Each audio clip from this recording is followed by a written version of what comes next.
Hello and welcome to how to make a Minecraft Forge mod pack with CurseForge. In today's episode, we're going to be going over how to install CurseForge, the basic mods I'm going to be teaching you how to use in this tutorial series, and testing your mod pack. So, with that said, let's get into it.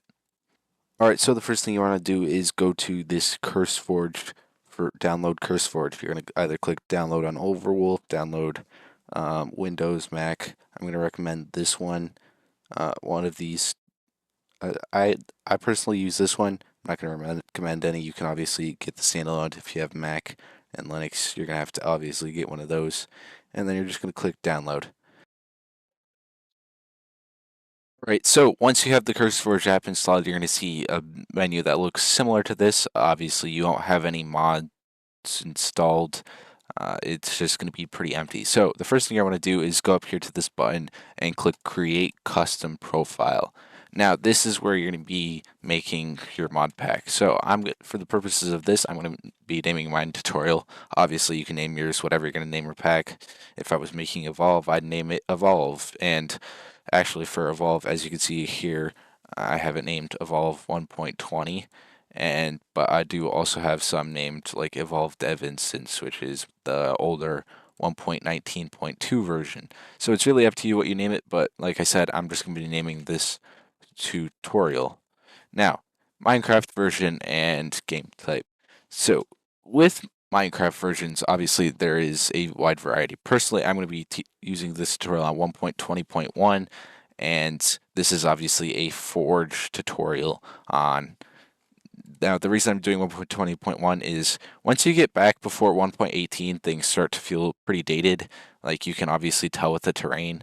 You can obviously do a pack with 1.12, 1.7, but I'm personally going to be using 1.20.1. Now, 1.21 obviously does exist, but a lot of mods won't have been ported to it yet. So 1.21.1 has a good amount of mods ported to it, and I'm obviously going to be picking Forge. Then from here, I'm just going to click Create, and it's just going to load for a few seconds. And as you can see up here, it's just going to be installing Forge, making the mod pack. Now, once you have your tutorial loaded up, you're going to see no mods installed, no resource packs, no worlds, no shaders. Now, the only thing I'm going to have you worry about right now is the mods. And so if you go over here, you can see add more content. Now, if I click this, this is the easiest way to go ahead and install mods. Now, the two I'm going to be talking about the most is Kube.js. So if you go up here, you can search and then just click the install button up here, and FTB quests and FTB quests. There we go. And now I've hit this X up here. As you can see, it's installed Kube.js, but also and FTB Quest. But as you can see, there's a whole lot of other mods here that I didn't add. I'm already up to 6 mods. Now, how this works is mods have dependencies. So in order for FTB Quest to work, it needs FTB library, teams, and then I don't know which architecture and Rhino are also dependents of either one of these two mods, or possibly like that mod relies on that mod, for example. So don't worry about if you have all these extra mods added. Now, from here, if you go ahead and click play. Now, with the launcher open, as you can see down here, it says tutorial. It will give you this warning, but if you go ahead and click play, I understand the risks, and hit play, it will just begin to boot up your pack. Now from here, you'll see we have these mods. You can check they're all installed here, done. Now, if you go ahead and click single player and create new world, which I'll just call Modpack tutorial, I'm going to set the game mode to creative and the world type to super flat, just for ease of use. And then it's just going to load up a new world. Now, you are going to notice once this world loads it looks incredibly normal. And I am also going to set it to difficulty peaceful.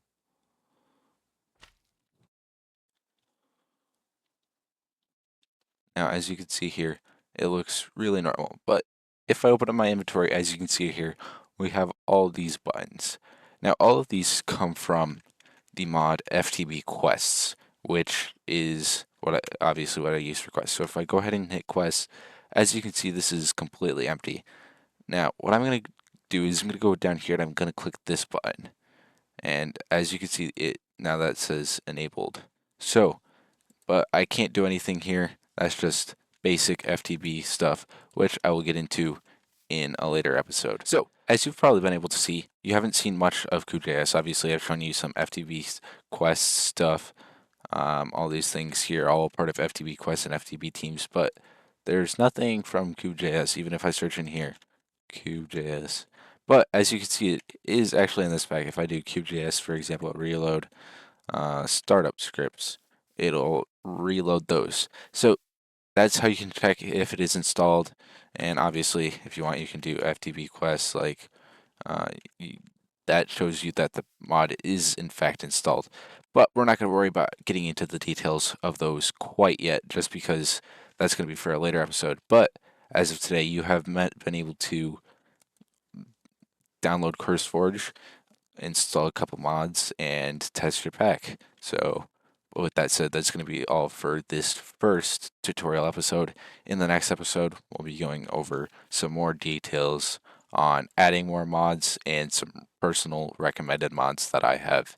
And I will see you in the next episode. Goodbye. I saw a jelly, so I had to.